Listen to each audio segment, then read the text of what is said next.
Hello friends, welcome back to Vinisdine. ഞാൻ ഇന്നിവിടെ തയ്യാറാക്കാൻ പോകുന്നത് സിമ്പിളായിട്ടുണ്ടാക്കാവുന്ന ഒരു ചിക്കൻ ദം ബിരിയാണിയാണ്. അതിനായി ഞാനൊരു ബിരിയാണി പോട്ട് അടുപ്പത്ത് വെച്ച് ചൂടായിട്ടുണ്ട്. അപ്പോൾ അതിലേക്ക് 2 ടേബിൾ സ്പൂൺ നെയ്യ് ചേർത്ത് കൊടുക്കുകയാണ്. നെയ്യ് നന്നായി ചൂടായി വന്നിട്ടുണ്ട്. അപ്പോൾ അതിലേക്ക് ഒരു ചെറിയ സവാള കനം കുറച്ച് കട്ട് ചെയ്ത് വെച്ചിട്ടുണ്ടായിരുന്നു. അത് ഇട്ട് കൊടുത്ത് നമുക്ക് ഈ സവാളയൊന്ന് വറുത്ത് കോരി മാറ്റി വെക്കാം. ലാസ്റ്റൊക്കെ നമുക്ക് ചേർത്ത് കൊടുക്കാനായിട്ടാണ്. നന്നായിട്ട് കരികരിപ്പായിട്ട് വറുത്ത് കോരാം.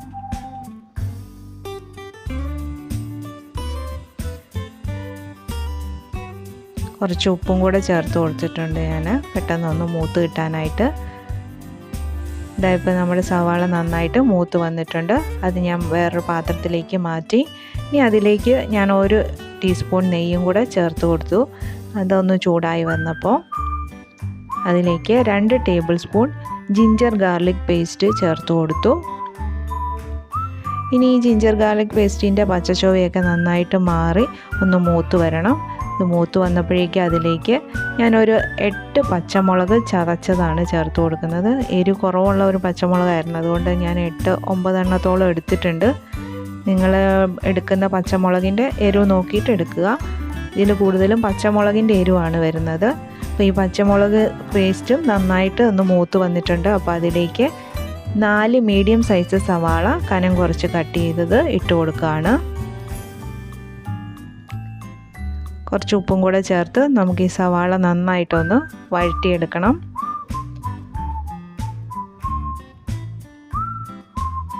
ഇപ്പം നമ്മുടെ സവാളയൊക്കെ നന്നായി വഴണ്ട് വന്നിട്ടുണ്ട്. ഇനി അതിലേക്ക് 3 മീഡിയം സൈസ് തക്കാളി നീളത്തിൽ ചെറുതായി കട്ട് ചെയ്ത് കനം കുറച്ച് കട്ട് ചെയ്തത് ചേർത്ത് കൊടുക്കാം.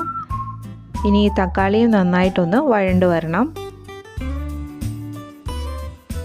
ഇപ്പോൾ തക്കാളി നന്നായി വഴണ്ട് വന്നിട്ടുണ്ട്. അതിലേക്ക് 1 ടേബിൾ സ്പൂൺ മല്ലിയില കട്ട് ചെയ്തതും 1 ടേബിൾ സ്പൂൺ പുതിനയില കട്ട് ചെയ്തതും ചേർത്ത് കൊടുക്കാം. എന്നിട്ടൊന്ന് വീണ്ടും വഴറ്റാം.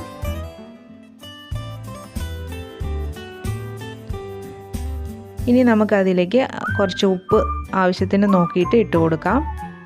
ഞാൻ 1/2 ടീസ്പൂൺ ചേർത്ത് കൊടുത്തിട്ടുണ്ട്. പിന്നെ വേണമെങ്കിൽ ചേർത്ത് കൊടുക്കാം. ഇനി അതിലേക്ക് 1 ടീസ്പൂൺ മഞ്ഞൾപ്പൊടി ചേർത്ത് കൊടുത്തു. മഞ്ഞളൊന്ന് മൂത്ത് വരണം.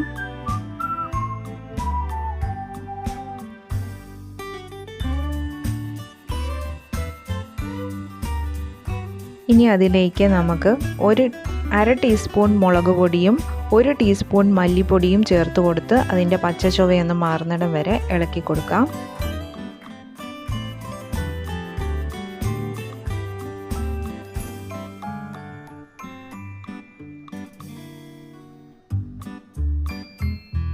ഇനി നമുക്കതിലേക്ക് 1/2 ടീസ്പൂൺ ഗരം മസാല ചേർത്ത് കൊടുക്കാം. ഞാൻ വീട്ടിൽ തന്നെ തയ്യാറാക്കിയ ഗരം മസാലയാണ് ഇട്ട് കൊടുക്കുന്നത്. 1/2 ടീസ്പൂൺ ചേർത്ത് കൊടുത്തു. ഇനി ഇതിനെ ഒന്ന് ഇളക്കി ഒന്ന് മൂപ്പിച്ചെടുക്കാം.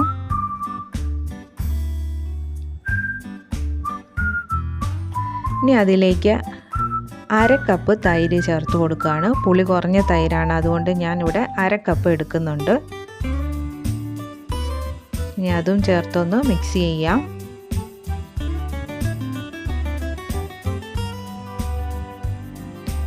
ഇനി നമുക്ക് ക്ലീൻ ആക്കി വെച്ചിരുന്ന ചിക്കൻ, ഇത് 1.5 കിലോ ചിക്കൻ ഉണ്ട്, മീഡിയം പീസസ് ആയിട്ട് കട്ട് ചെയ്തതാണ്. അത് ചേർത്ത് ഈ മസാലയെല്ലാം ചിക്കനിൽ എല്ലാ ഭാഗത്തും എത്തുന്ന രീതിയിൽ നന്നായിട്ട് മിക്സ് ചെയ്ത് കൊടുക്കാം.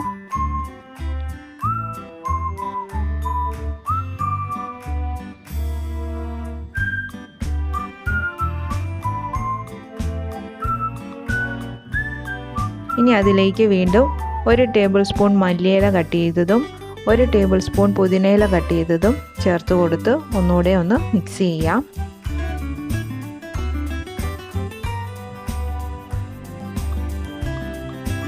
നന്നായിട്ട് മിക്സ് ചെയ്തതിന് ശേഷം അടച്ചു വെച്ച് നമുക്ക് ഈ ചിക്കൻ ഒന്ന് 1/4 വേവാകുന്നിടം വരെ വേവിച്ചെടുക്കണം. ഇപ്പം നമ്മുടെ ചിക്കൻ 1/4 ഭാഗത്തോളം വെന്തിട്ടുണ്ട്. ഇനി നമുക്ക് അതിലേക്ക് വേവിച്ച് വെച്ചിരിക്കുന്ന റൈസ്, ഞാനിവിടെ 2 കപ്പ് റൈസാണ് വെള്ളത്തിലിട്ട് വേവിച്ച് ഊറ്റി എടുത്തതാണ്.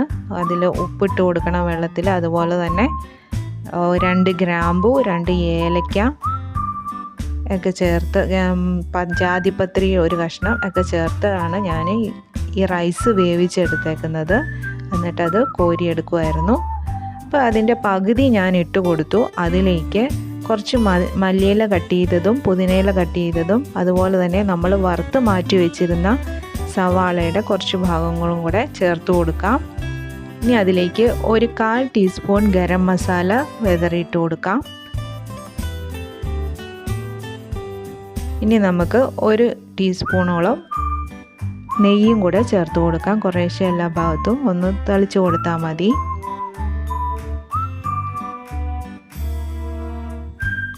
ഇനി നമുക്ക് ബാക്കി പകുതി ചോറും കൂടെ ചേർത്ത് കൊടുക്കാം.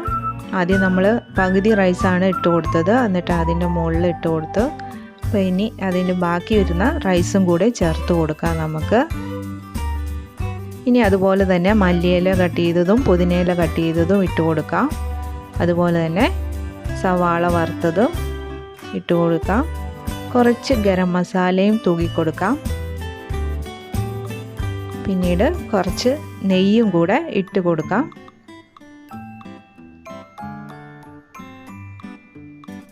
നെയ്യ് എല്ലാ ഭാഗത്തും കുറേശ്ശെ ഒന്ന് തളിച്ച് കൊടുത്താൽ മതി.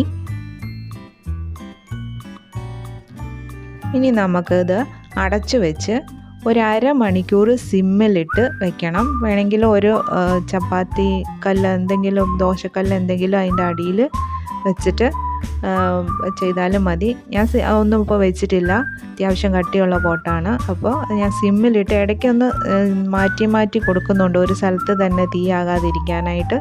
ആ പോട്ടൊന്നിങ്ങനെ പതുക്കെ ഒന്ന് റൗണ്ട് ചെയ്ത് കൊടുക്കാറുണ്ടായിരുന്നു. അങ്ങനെ 1/2 മണിക്കൂർ കഴിഞ്ഞപ്പോൾ ഇതാ നമ്മുടെ ടേസ്റ്റി ആയിട്ടുള്ള ദം ചിക്കൻ ബിരിയാണി ഇവിടെ റെഡിയായി വന്നിരിക്കുകയാണ്. വളരെ സിമ്പിളായിട്ട് ഉണ്ടാക്കാം. മാവ് പൊളിച്ചൊന്നും സൈഡിലൊന്നും വെക്കേണ്ട ഒരു കാര്യമില്ല, അല്ലാതെ തന്നെ നന്നായിട്ട് നമ്മുടെ ചിക്കൻ ബിരിയാണി ദമ്മായി വന്നിട്ടുണ്ട്. ഈസി ആയിട്ട് നമുക്ക് വീടുകളിലൊക്കെ ഉണ്ടാക്കാവുന്ന ഒരു റെസിപ്പിയാണിത്. എല്ലാവരും ഒന്ന് ട്രൈ ചെയ്ത് നോക്കിക്കോളൂ, എന്തായാലും ഇഷ്ടമാകും. വളരെ ടേസ്റ്റി ആയിട്ടുള്ളൊരു ബിരിയാണിയാണ്. ഞാനിത് ഒരു പ്ലേറ്റിലേക്ക് സെർവ് ചെയ്യുകയാണ്. നോക്കിക്കേ, റൈസൊക്കെ കറക്റ്റ് പാകമായിട്ടാണ് വെന്തേക്കുന്നത്. കുഴഞ്ഞൊന്നും പോയിട്ടില്ല, കാണാൻ നല്ല ഭംഗിയുണ്ട്. അതുപോലെ തന്നെയാണ് കഴിക്കാനും വളരെ ടേസ്റ്റിയാണ്. ഇതാ കണ്ടോ, ഞാൻ കുറച്ച് സവാള വറുത്തതൊക്കെ അതിൻ്റെ മുകളിലിട്ട് കൊടുത്തിട്ടുണ്ട്, മല്ലിയില ഇട്ടിട്ടുണ്ട്. വളരെ ടേസ്റ്റി ആയിട്ടുള്ള ഒരു ചിക്കൻ ദം ബിരിയാണിയാണിത്. നിങ്ങളെല്ലാവരും ഒന്ന് ട്രൈ ചെയ്ത് നോക്കൂ, എന്തായാലും ഇഷ്ടമാവും. വീണ്ടും നല്ല വീഡിയോയുമായി കാണാം. Stay safe, stay happy. Bye bye.